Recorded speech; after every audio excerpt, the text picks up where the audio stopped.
State? I thought we started the game a little bit nervous, being in a tournament for the first time in a while. We came out, and you could see it in our play, a little tentative, trying to feel the game out, and UMass had already played and won on that floor, and I thought that's what the first half was. And then I was really pleased with our ladies to be able to go in at half with the lead, because it gave us a bit of confidence in coming out in the second half. And then in the second half, there was a run there probably with 8 minutes left where I thought we really did a good job of getting the ball inside and then back out to where Janelle and LT could knock down a couple of threes, or Jen could hit some shots. So I was really pleased with that. But the reality of it is there's not going to be a pretty game in this tournament, unfortunately, for y'all that are watching, and hopefully we can keep making them ugly all the way till Sunday.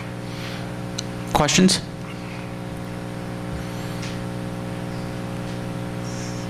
Go ahead. Yes. Coach mentioned how UMass had played the day before. How much do you think that went into their play? They played what looked like a really competitive hard game the way through. I think, first of all, they played really well last night against a good Bonaventure team, and I think that gave them a lot of confidence. And then they had, they'd beaten Rhode Island the last game leading in, so they were feeling pretty good. They're a good basketball team. They've got some parts that are really hard to match up with, particularly for our group. And I'm asking LT to guard a kid that is like really strong and physical and got about 8 inches on her. But I felt like that gave them a lot of confidence. And to UMass's credit, they knocked down some tough shots. And I mean, the last one, the 24's last 3 was ridiculous. Go ahead. Looking ahead to tomorrow, you guys played a very tight contest back in the rocks against them. How much of that, for anything, I guess, you take into consideration when you place a team a second time, even in a tournament, that first game, especially when it was such a tight, exciting contest? I think that loss was very heartbreaking, and I think given this opportunity, we're going to go in with a lot of motivation and confidence. We were in the game, and it was close, and it just ended up their side and us on the downside. But I think given this opportunity, we have a lot of confidence going in, knowing that we can beat a great team. So, Paul, Mike. I'm sorry if you already talked about this. I just walked in. You used a 9-2 run in the first half and then a 9-0 run in the second half. Kind of were able to get some baskets offensively and shut it down. How big were those swings there toward the end of the second half and then end of the first half and then right in the middle of the second half? Yeah, the first half run was huge because we were down and we'd been down the whole half, and we were struggling to get the ball inside. And then, with LT and Liz going to the bench with 2 fouls, our better shooters were sitting on the bench next to me so they could really pack it in, and I thought we did a good job finding a way to get to the basket still. The second half run was really an inside-out combination where we were able to get it in, and then we were able to get it out. Those 2 runs were the difference in the game. The good thing for us is that we've got two pretty good shooters sitting right next to me, and when they're not going to miss all their threes, and when they get an opportunity to get some wide open ones, they're going to make you pay at some point. Rob? Coach, that first run in the first half, speak to the ability to bring somebody like Carrie off the bench, and she provides that spark to get that going. I thought Carrie hit a huge 3. I thought she defended very well. She's also a senior, and it's I've got a sophomore and a junior sitting next to me, and I think there's a lot of value in seniors who have been through this, that this could be their last go-round. That's what seniors do. They make plays when the game's on the line. So I was really pleased to see her come in and make a big play for us. Go ahead in the back.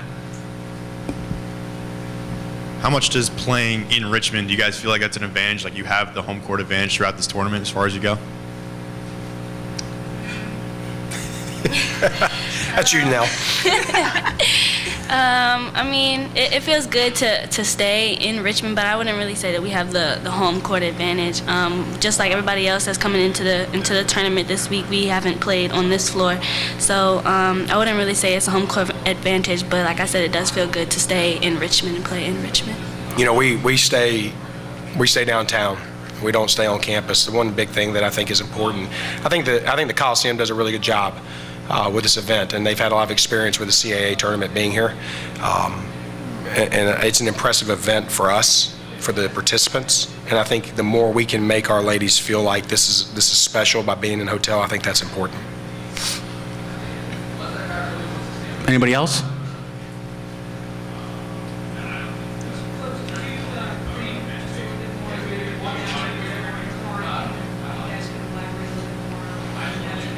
She says, with Fordham.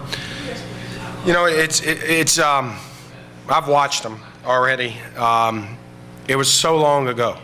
In all honesty, it was 2 months ago, and it was the first game for both teams in the A-10, and both teams are different, and they're starting a different lineup. And I think what Fordham does really well, maybe better than most in the league, or anybody in the league, is that they do a really good job of finding weaknesses in the defense. They do a really good job of finding mismatches, and they pick on them very well. And they do that on the offensive end as well. So if we're on offense, they're gonna help off the right kids.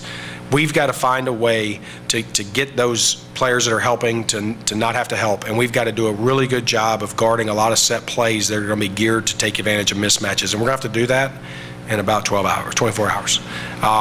What I do believe, and the way I look at our basketball team has overcome more than you can imagine. And you know, give them 24 hours. I'm not worried about them finding a way. They'll figure it out.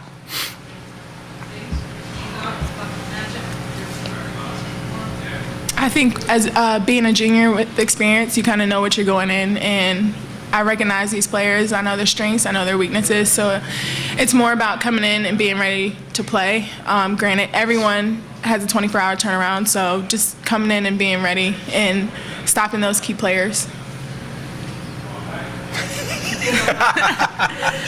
Janelle's a woman of many words. all right, anybody else? All right, thank you. Thanks. Thank you.